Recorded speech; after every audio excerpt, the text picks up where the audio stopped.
Hi mga ka-idol! Ayan. So today's video, pag-uusapan natin or i-share ko sa inyo kung ano ang benefits ng Solo Parent ID.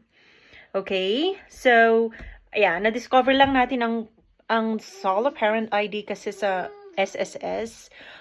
Kailangan natin, sayang din, kailangan. Okay, kailangan nating i-file, mag-claim sa SSS benefit. Sayang din lang yung mga na-offer ng SSS. Kaya nga, di ba, nagbabayad ka ng SSS para tulungan ka nila. Ayun. Sayang din yung maternity offer nila na cash assistance, something like that. Okay? So,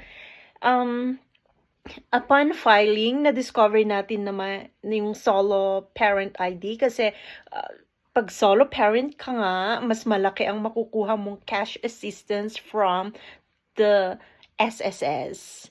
So, ayan, tignan natin kung qualify tayo, kung nakapag-solo parent ID tayo dito ha, sa SSS. So, i-share ko ngayon ang benefit ng solo parent ID. Okay? Pag may solo parent, kung gusto mong mag-apply, kung wala kang ID, so, baka ma-encourage ka na mag-apply kasi sayang din lang naman. Alright? So, in here, sabi dito na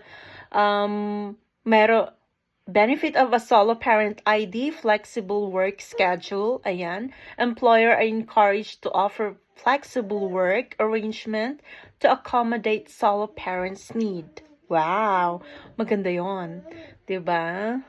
And then parental leave. 7 days of parental leave per year. Non-cumulative and not convertible to cash. Oh, okay. Hindi ba siya nako-convert sa cash? So, i-avail mo lang yung 7 days parental leave per year. Alright. Okay na yun. And then, eto, educational assistance. Oh, di ba? May educational assistance. Scholarship. Wow. Si baby, Joaquin. Okay, so, scholarship and grants for solo parents' children. So, ayan. Si baby, ang anak natin, magkakaroon siya ng grant, a scholarship. Yan.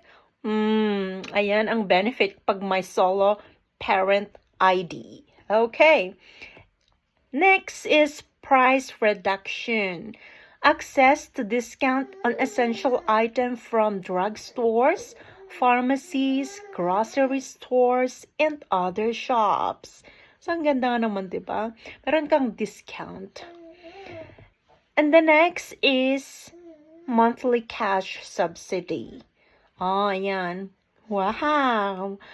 May price reduction ka na, may monthly cash subsidy ka pa. So, a monthly cash subsidy of 1,000 for eligible solo parent earning minimum wage. Ayan. Kung yung earning mo lang is minimum lang, merong cash subsidy na itutulong 1,000 pesos per month na itutulong sa'yo ng government. At saka meron din, ayun nga, a scholarship for your children. Ayun, maingay ang baby natin. At saka next, eto ang maganda. Hi, baby!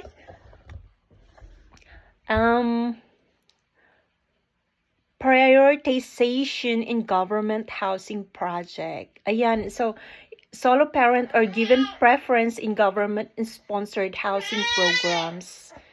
O yan, may housing program pa. Yun ang gusto kong i-avail, 'di ba? Kasi mahirap din. Tapos maganda rin kasi nga whole family mo magkakaroon na ng bahay. Ayan, si baby. Maingay kanina. Okay, baka hindi na siya mag-iingay. So, saan tayo sa government? You are prioritized from the government na i-ano ka sa housing project nila. Okay? And then, meron pa dito, protection from workplace discrimination. Ayan. Meron ka pang protection. Ayan. Tapos, magkakaroon ka ng automatic PhilHealth membership. Okay? So, yun po ang na-discover natin kanina. So, I don't know kung makukwalify pa ako sa pag-a-apply ng solo parent ID. Okay, let's find out for the next video. Thank you so much for watching.